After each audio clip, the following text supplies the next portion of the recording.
Howdy everyone, Joe here from ActionX. Welcome to What's in the Tuba. Welcome back. If this is your sixth Walker Independence episode review, hope you're doing well. Hope you're staying safe out there. Today we have ourselves another episode of Walker Independence where I feel like again is a little bit of a downstep again from last week. I wasn't really feeling the hype. Not the hype, but like the excitement, the thrill of like what the heck is going on. I feel like we're just getting more and more developed, which again, it is a good thing. I mean, at the end of the day, Walking Independence is still a okay show. I'm not saying it's bad. I am saying that this isn't entirely pulling me in as what I'm expecting to do.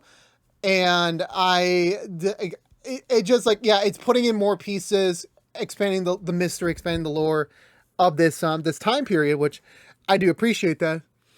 But it's just like, I don't know, like, it never really like, oh my God, this is like a great thing. And for me, it's like, well, I don't know what I was expecting. Cause again, with this sort of, maybe I'm being a little too harsh on it. I don't know. It was just like when episode 1 came out, I was like not feeling like the whole, this is like really sinking its teeth into me function.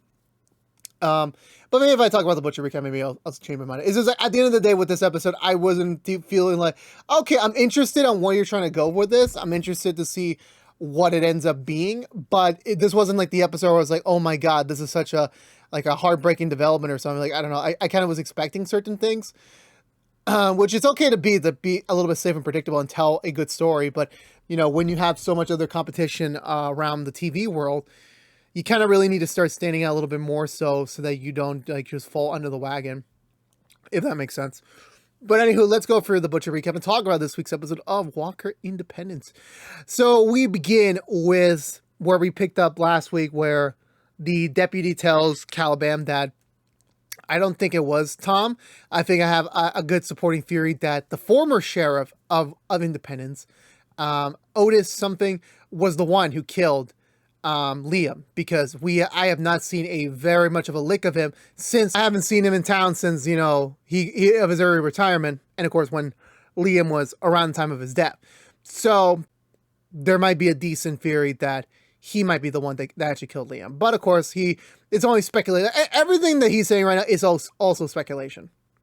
So he just says, you know what, just in case, let's go together. Let's go to his house, which is a couple miles outside of Independence, and go see him, see if we cannot rustle in any sort of evidence out of him or any, you know, idea of like if he really did it or not. So they head out there to go and do that.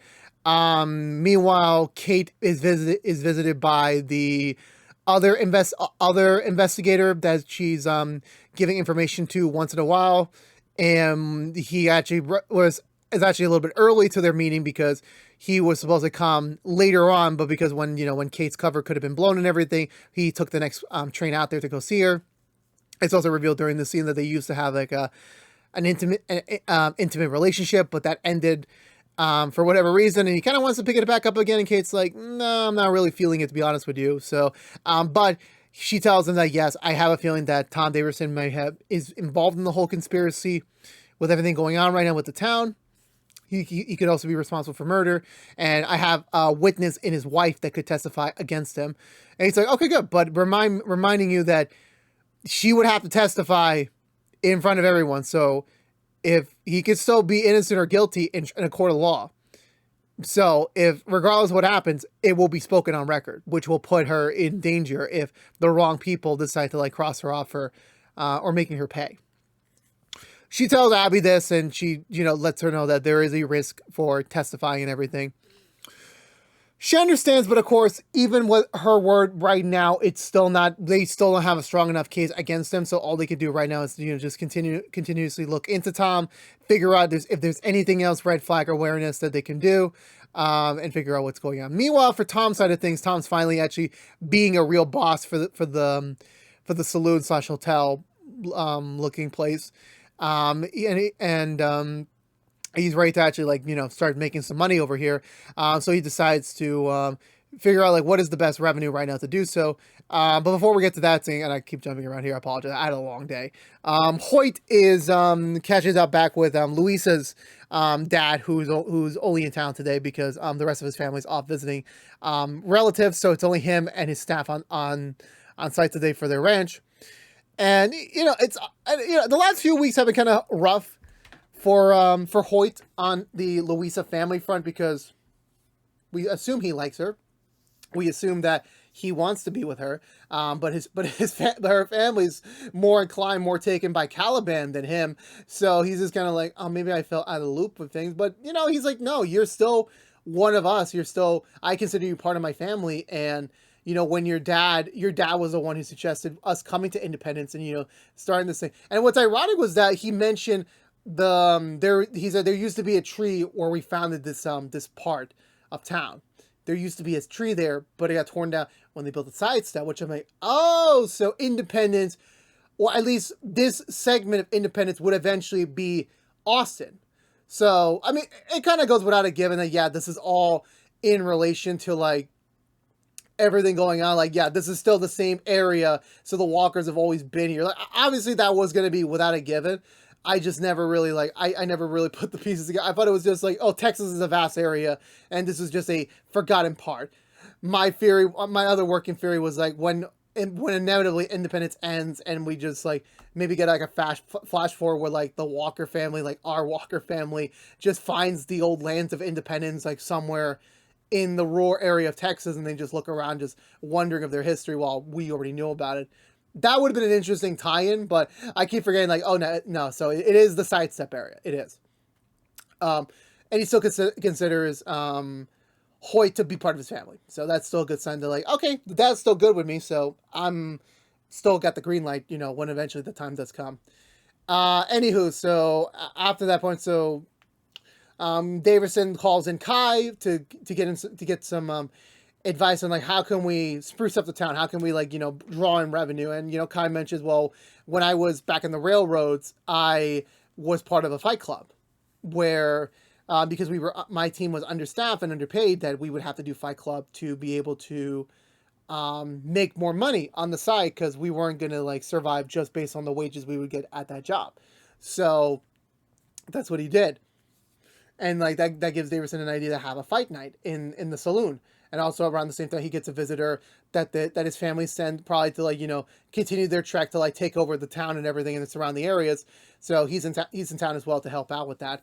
So Davison knows that tonight has to be a good show. That for some reason he's going to throw a fight night with literally 24 hours to spare. I mean, faster things have happened in the world, so I'm not really going to complain. I'm not really going to, like, say much about that part.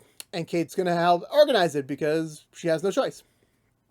Anywho, Caliban and the deputy visit Otis, the old sheriff. And at first he's kind of nice, kind of like, traditional, like, this is my land, get the hell off it. Like, what business that you have? But at first, like, once that's all settled, that Otis, like, immediately misses his old friend. And then, at first he's like, he's kind of weird in his responses, like, trying to be vague as possible so he doesn't pick a side. But, the suspicions are increasing that he probably did have something to do with the murder. That's kind of continuing as well. Meanwhile, Kate takes a break from planning the fight club so that they can start planning about the next move about Davidson. They find a book that the old sheriff, Otis, left originally for his true successor, Liam. So that kind of concerns, like, well, what do we know about Otis? Like, do you think maybe he could have killed him? And he's like, well, yeah, he was a very law and order type guy, very nice sheriff, and then he suddenly retired. Simple as that. So Abby decides, you know what, I'm going to go talk to him myself, see if he can provide any sort of details. So she heads out of there. Also, Kai brought them very good-looking buns for them for free, which I'm like, Kai, you're not making money off this. And again, I know you're trying to be very sympathetic to Kate, trying to win her affection. And yeah, even Abby's implying, like, maybe Kai likes you. She's like, nah, I just have that effect on people. It's fine. So it's definitely kind of winning her over. Where were we? Yeah, so Abby goes off to do that while Kate goes deal with Davison and his supposed fight club night. And yeah, so apparently they've had a fight. They attempted to have a fight club there before, but it was a horrible disaster, and it actually really kind of hurt the dancers' reputation a little bit because of just how ranty the crowd is. But David's like, look, this is my place. I want to get back to Independence. This is my way of doing so. So shut up. You're either on my side or I'm going to replace you. Simple. Kate has no choice but to limit and keep going. I want to say this is around the time where she's like just asking, well, who are you gonna get to fight last minute? And he's like, Hoyt Rollins is gonna fight, which I'm like, I really hope Hoyt gets some sort of good money out of this. And no, he just agrees for like a week's worth of free beer and not being pulled over every time the deputy has like a baseless claim against him, or just in general, just a claim against him. So I'm like, you could have gotten some money, dude, but you didn't. That's on you. Abby eventually joins in with Caliban and the deputy with the interrogation, eventually with her pressing the questions and everything. He does admit that, yes, he was forced out by the Daversons to vacate the position so that Liam can come in and take over as the new sheriff as originally planned. And he even got a payout of like, we're going to give you some money and we're going to give you your own land and then you could do whatever you want. You know, just have an early retirement. So this was planned. The Daversons did plan this out. And he wasn't happy about it. And yeah, he didn't like Liam. And of course he doesn't like Tom, but he never killed anyone. He said like, I did have malicious intent, but I never killed anyone. Like, you know, the night of the supposed murder, or just like the week of that murder, I was helping out Luis's family with a cattle ride. So I could not have stepped away to help them, to do this murder because I was helping them. And he gets a little angsty because like he keeps getting accused and everything. He's like, I'm tired of this. Like, you know, what will it take for you guys to prove me, to clear me of like, of this accusations? And like, well, we could just pay him a visit, corroborate the story, and you know he seems like a respectful man, so he'll be able to testify to it. So they head off. Abby decides not to come with because she has some business left in Independence to perform, so she splits off from them. Meanwhile, fight night is beginning. Hoyt is very decked out for he's got a lean build. Like obviously, of course, like there's no gyms or anything, so he couldn't have a certain build. So like I'm actually thankful they actually conformed him to like what would be more appropriate of that time period. So the fight goes on a little long. He decides to like rig it so that he can get some money out of it. So that works in his favor, but the fight ends a little bit too early. So Tom decides to step in to kind of keep the fight going. Getting his ass whooped originally, but then eventually, you know, counters back and like wins by a knockout. I'm also winning like the praise of like a lot of other town folks around, even though this kind of like, obviously has the negative effect for Team Independence because they're trying to like put doubt on Tom and his reputation, and now he's just being, you know, praised by the folks of like, oh, you're great, this was a great fight and everything, and you know that's not entirely what the plan was for them to accomplish. Meanwhile, the deputy, Caliban, and Otis are continuously riding. Caliban starts getting visions of like this girl, and you know he starts to trail off to go follow her. Eventually, it becomes a little bit more distracting, and they decide to like split off for a bit while he goes explore that on his own. So the deputy and Otis do eventually meet up with Luis's dad. He does confirm that yes, you know, I did ask for his help for this ride. He did come along with me. It was a little bit of a longer ride because we didn't have the stars that night, so it did take longer to perform this escort than normal. But he was with me almost the whole time, and I didn't really have any reason to suspect he left me, so which kind of clears him of any doubt. So for some reason, they stay there later into the night. They just keep talking about the situation, about like just everything that goes on. Again, so everything just still casting doubt on the Daversons and everything.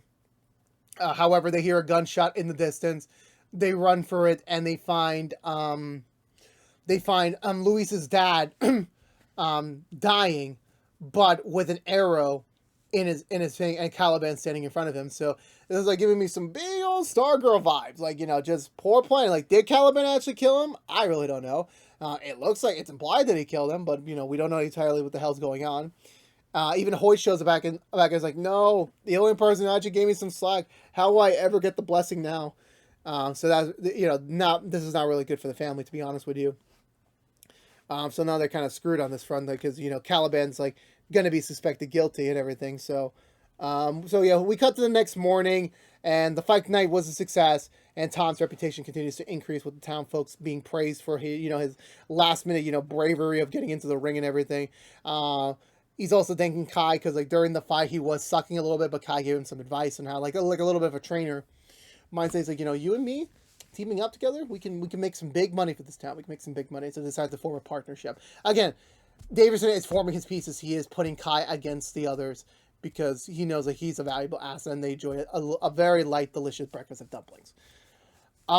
This is also the time where Hoyt, the deputy, and Caliban also ride back into the town with Luis's dad's body.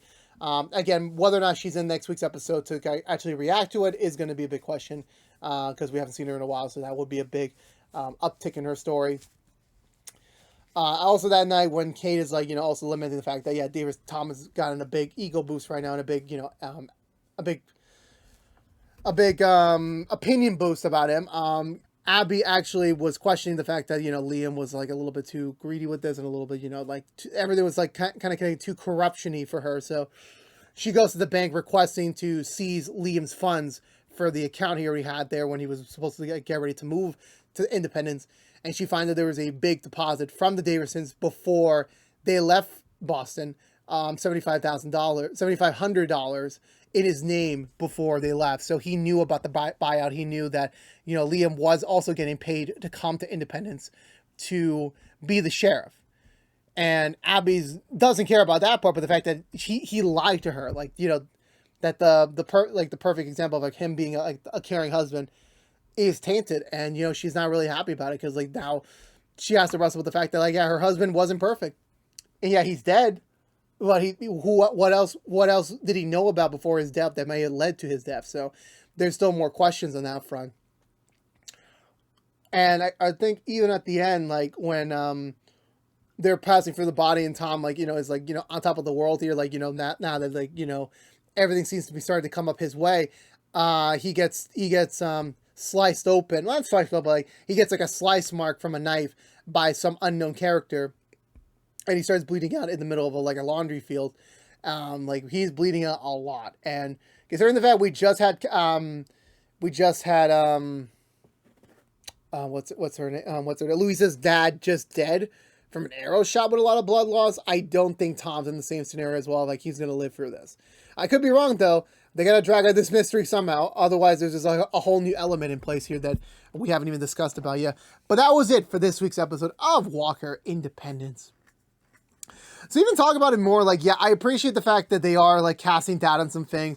They are like, still layering out these characters, like, giving them more avenues of like, internal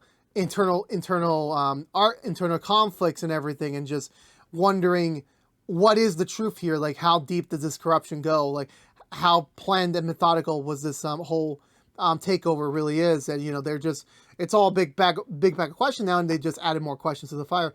Is Tom dead? I don't believe so. I mean, he has to be alive to have a kid. I mean, he could just probably have a secret kid or something in the middle of everything. So just to keep the timeline going to like the present day. So I expect him, he's going to live, but I think he's going to have like much more of like a eyes open type thing, which will make things harder for Abby and such. Otherwise, the whole Caliban like drifting away type of thing, that's a little bit weird and convenient for the plot. Is there even like a real meaning to this? We will find out eventually, hopefully soon. And all in honesty, like, yeah, just seeing the characters like continuously try to like make this work and try to figure out how do we really stop Tom and what else is he really planning is it's still intriguing to see. It's still like fascinating to see what the next big development is and all that sort. I was just a little bit, it just didn't really keep me as engaged as I would like it to be. I'll admit that much. But hopefully this is all going to have some sort of big payoff down the road. So for me, I'm going to give this episode a thumb and a half. Still a good episode, but just a little still more down than last week's episode. But let me know in the comments below, what did you think of this week's episode of Walker Independence? But again, I believe that's gonna do it for me today, everyone. So otherwise, this has been What's the Two from ActionX, reviewing every episode in the hopeful first season of Walker Independence. If you want to know what we're doing normally, What's the Two besides our Walker Independence episode reviews, we're currently doing the Rookie Feds episode reviews, DC Stargirl episode reviews, and Walker episode reviews each and every week after brand new episodes on ABC and the CW. But again, if you don't care about Walker Independence, you're in luck. We'll be back next week with another brand new episode review. I'm not sure how much longer we have left for this side of the year.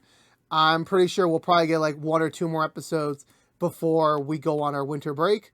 Again, this is only 13 episodes this first season, so we will most likely, depending on when this show decides to come back next year, we might be wrapping up in January as well. So we're not winding down just quite yet, but we are definitely like approaching the halfway mark. So there is the soon we'll have like the final pieces in sight to like really figure this out. But that's later on. But we'll be back next week.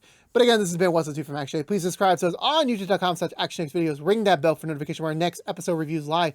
Please also like, favorite, share this review if you want to, as well as ring that bell for notifications. And also follow us on social media. But until we see each other again, for all you members of the town of Independence, I'll see y'all next week. But until then, stay safe out there. Be good to each other. And as always, ow, I'm sweating. I don't know why. Damn this weather. Peace out.